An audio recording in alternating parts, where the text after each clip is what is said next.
احمدیہ مسلم یا قادیانی جو کہ خود کو مسلم کہتے ہیں لیکن اصل میں غیر مسلم ہیں، اس فرقہ کے علاوہ آپ نے اکثر میڈیا اور سوشل میڈیا پر بوہری مسلم، آغا خانی مسلم، اسماعیلی اور اثنا عشری جیسے نام سنے ہوں گے، لیکن ان کے بارے میں جانتے نہیں ہوں گے کہ یہ لوگ دراصل کون ہیں، ان کی تاریخ اور ان کی حقیقت دراصل کیا ہے، اور آج بھی زیادہ تر لوگ اس کے بارے میں جانتے ہی نہیں ہیں۔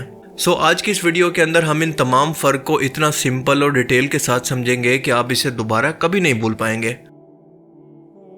یہ بات تو ہم سبھی لوگ جانتے ہیں کہ مسلمانوں کے دو سب سے بڑے گروہ یا فرقہ موجود ہیں، سنی اور شیعہ۔ دنیا میں 80 to 85% سنی مسلم ہیں، جبکہ 10 to 15% ہیں اہل تشیع، جن کو شیعان علی بھی کہتے ہیں۔ اہل سنت اور اہل تشیع کے درمیان سب سے بڑا فرق امامت کے عقیدہ اور کچھ دینی مسائل کا ہے، لیکن بنیادی فرق یہ ہے کہ اہل سنت خلافت کو ایک سیاسی اور دینی نظام سمجھتے ہیں جو کہ امت کے مشورے اور اجماع سے قائم ہوتا ہے، اور اسی لیے ان کے نزدیک خلفائے راشدین کا انتخاب صحابہ کے مشورے سے ہوا تھا، اور یہی بالکل صحیح طریقہ تھا۔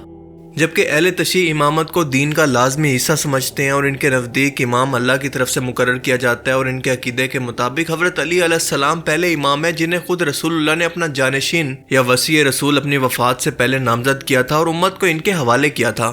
اس لیے خلافت کا سب سے پہلا حق تھا مولا علی علیہ السلام کے پاس، جو کہ ان سے چھینا گیا۔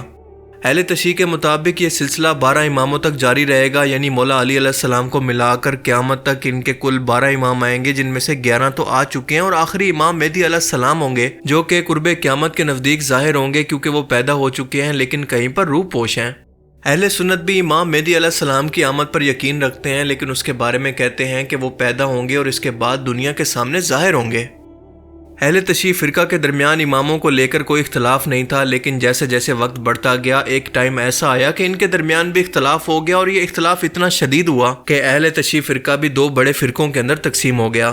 آج بھی اہل تشیع کے اندر تقریباً 85% ہیں اثنا عشری شیعہ، جبکہ 10 to 15% ہیں اسماعیلی شیعہ۔ اس کے علاوہ بھی بہت سارے گروپ ہیں لیکن وہ مائنورٹی کے اندر ہیں، مثال کے طور پر نصیری شیعہ۔ یہ اہل تشیع کا وہ گمراہ فرقہ ہے جس کو اہل سنت اور اہل تشیع دونوں کافر کہتے ہیں، کیونکہ معاذ اللہ اس کا عقیدہ ہے کہ مولا علی علیہ السلام خدا تھے۔ 11 اماموں میں ایک انتہائی اہم نام تھا امام جعفر صادق کا، جن کا سلسلہ نسب آپ خود دیکھ لیں۔ ان کے 7 بیٹے تھے۔ بڑے بیٹے کا نام تھا اسماعیل اور ایک بیٹے کا نام تھا موسیٰ الکاظم۔ اسماعیل کی وفات اپنے والد امام جعفر صادق سے پہلے ہو گئی تھی، لہٰذا سب کا یہ ماننا تھا کہ اس کے بعد اگلے لیڈر یا پھر اگلے امام ہوں گے امام موسیٰ کاظم، جو کہ امام جعفر صادق کے دوسرے بیٹے تھے۔ لیکن اب یہاں پر اختلاف یہ کھڑا ہو گیا کہ 2 گروہ بن گئے، جن میں سے ایک کا کہنا تھا کہ اسماعیل کیونکہ بڑے ہیں تو امامت پر ان کی وفات کے بعد ان کے بڑے بیٹے محمد بن اسماعیل کا حق ہے، جبکہ دوسرے گروہ کا کہنا تھا کہ امام موسیٰ کاظم اس کے زیادہ حقدار ہیں۔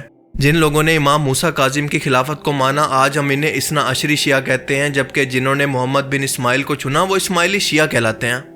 اسماعیلی شیعہ نے افریقہ اور مصر کے اندر اپنی ایک خلافت بھی قائم کی، اور یہ سال 909 کا زمانہ تھا جسے فاطمی خلافت کا نام دیا گیا، جو 1171 یعنی 262 سال تک قائم رہی۔ مصر کے شہر قاہرہ کے اندر واقع انتہائی مشہور اسلامی درسگاہ جامعۃ الزہرا کو فاطمی خلافت کے دور کے اندر قائم کیا گیا۔ ایک وقت آیا کہ فاطمی خلافت کے اندر بھی اختلاف ہوا اور یہ 2 فرقوں کے اندر تقسیم ہو گئی۔ دراصل ہوا کچھ یوں تھا کہ سلطنت کے خلیفہ کا نام تھا مستعلی باللہ اور ان کے بھائی کا نام تھا نزار۔ نزار نے اپنے بھائی مستعلی باللہ کے خلاف بغاوت کر دی، اور نزار کے سپورٹر آگے جا کر آغا خانی شیعہ بنے اور مستعلی کے سپورٹر بنے بوہری شیعہ۔ ایران کے اندر موجود آغا خانی لوگوں نے قصبین نامی شہر کو اپنا ٹھکانہ بنا لیا، اور کئی سالوں تک یہ یہاں پر حکمران رہے، اور بعد میں ایک شخص نے اس فرقہ کو قبول کیا جو کہ بہت ہی مشہور ہوا۔ اس شخص کا نام تھا حسن بن صباح، جس کی فدائیوں کی تحریک سے تو آپ سبھی لوگ واقف ہیں۔ آغا خانی اپنے لیڈر کو امام کہتے ہیں، اور اب تک وہ پرنس کریم الحسین آغا خان فورتھ تھا، جس کی 4 فروری کو ڈیتھ کے بعد اس کا بیٹا پرنس رحیم الحسین نے اس کی جگہ لے لی، جو کہ پرتگال کے کیپٹل لیسبن کے اندر رہ کر آپریٹ کرتے ہیں۔ جبکہ بوہری اپنے لیڈر کو دائی المطلق کہتے ہیں، اور اس کا ٹائٹل ہوتا ہے سیدنا۔ اس وقت ان کے دائی المطلق ہیں سیدنا مفتل سیف الدین، اور ان میں سب سے مشہور تھے برہان الدین، جن کی انڈرٹیکر سے ملاقات کی ایک تصویر بھی بہت وائرل ہوئی تھی۔ اب یہاں پر ایک انتہائی اہم سوال پیدا ہوتا ہے کہ اگر فاطمی سلطنت مصر اور افریقہ کے اندر موجود تھی تو آج یہ بوہری اور آغا خانی کیسے انڈیا پاکستان کے اندر پہنچے؟ دراصل ہوا کچھ یوں کہ فاطمی سلطنت جو کہ بوہری فرقہ بن چکا تھا، صلیبی جنگوں کے دوران ان کی سلطان صلاح الدین ایوبی کے ساتھ جنگ ہوئی تھی۔ سلطان نے انہیں بری طرح سے شکست دی اور اس سلطنت کو ختم کیا، اور یہ لوگ ہجرت کر کے انڈین سب کانٹیننٹ یعنی انڈیا، پاکستان اور کچھ ایران کے اندر پہنچ گئے، جبکہ کچھ یمن اور آس پاس کے عرب ملکوں کے اندر بھی پھیل گئے۔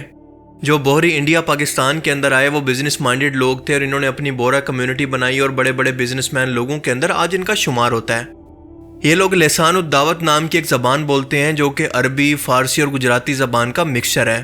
ان لوگوں کی پہچان یہ ہے کہ یہ گولڈن کلر کی ٹوپی اور سفید رنگ کا کپڑا پہنتے ہیں اور ان کی عورتیں رنگ برنگے برقعے پہنتی ہیں جو کہ سر سے لے کر پاؤں تک ڈھکا ہوتا ہے، اور یہ لوگ اپنے لیڈر کو حد سے زیادہ تعظیم دیتے ہیں جتنی ایک امام کو دینی چاہیے۔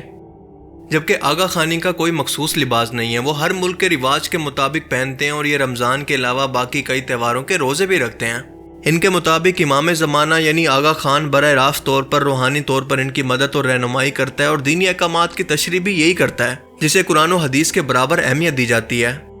جن آغا خانیوں سے ہم ملے ہیں وہ جب پرنس آغا خان کے بارے میں رپورٹ پیش کرتے ہیں اور ان کے آداب اور ان کے حقوق بیان کرتے ہیں تو ہمیں نہیں پتہ چلتا کہ یہ اللہ کے بارے میں حقوق بیان ہو رہے ہیں یا کسی انسان کے بارے میں۔ کوئی فرق ہی نہیں چھوڑا اللہ میں اور مخلوق میں۔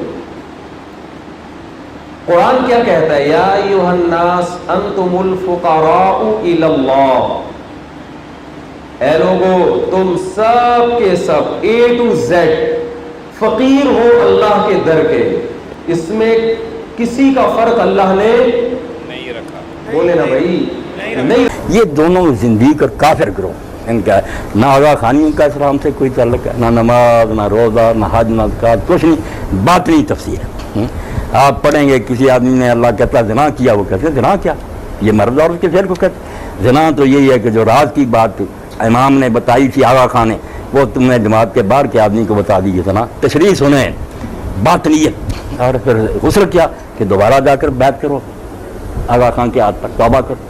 اور طواف بھی یہی ہے کہ ساری زندگی آغا خان کے گرد گھومو، جو وہ حکم دے وہ مانے، سارا دین اپنی مرضی کا بنا۔ اس لیے ان کی ریاست بنانا چاہتے ہیں شمالی علاقوں میں، یہ امریکی، اور ان قادیانی کے وہاں ایک گریٹر کشمیر بن جائے تو ہم وہاں بیٹھ جائیں، ایران، پاکستان، انڈیا، چین، ساری دنیا کو تنگ کریں، اسرائیل کی طرح چلیں۔ اس لیے ان کے لیے تڑپ رہے ہیں بوش وغیرہ کہ کیوں ظلم کرتے ہو، یہ دینی گروہ، کوئی دین سے دلچسپی نہیں، یہ نامراد ان کے ایجنٹ ہیں۔ اب آپ کو یہ جان کر حیرت ہوگی کہ آغا خانی اور بوری مسلمانوں کے درمیان بھی مزید کئی فرقے موجود ہیں جن کو مزید ڈسکس کرنا ضروری نہیں، لہٰذا آج کی ویڈیو میں صرف اتنا ہی۔ آئی ہوپ کہ آج کی اس ویڈیو سے آپ کو بہت کچھ نیا جاننے کو ملا ہوگا اور یہ ویڈیو آپ کو پسند آیا ہوگا۔ اگر یہ ویڈیو آپ کو اچھا لگا تو اسے لائک کیجئے، اور اب میں ملوں گا آپ سے ایک ایسی ہی نئی انٹرسٹنگ ویڈیو میں۔ تب تک کے لیے اپنا بہت سا خیال رکھیے گا۔ Thanks for watching this video. اللہ حافظ۔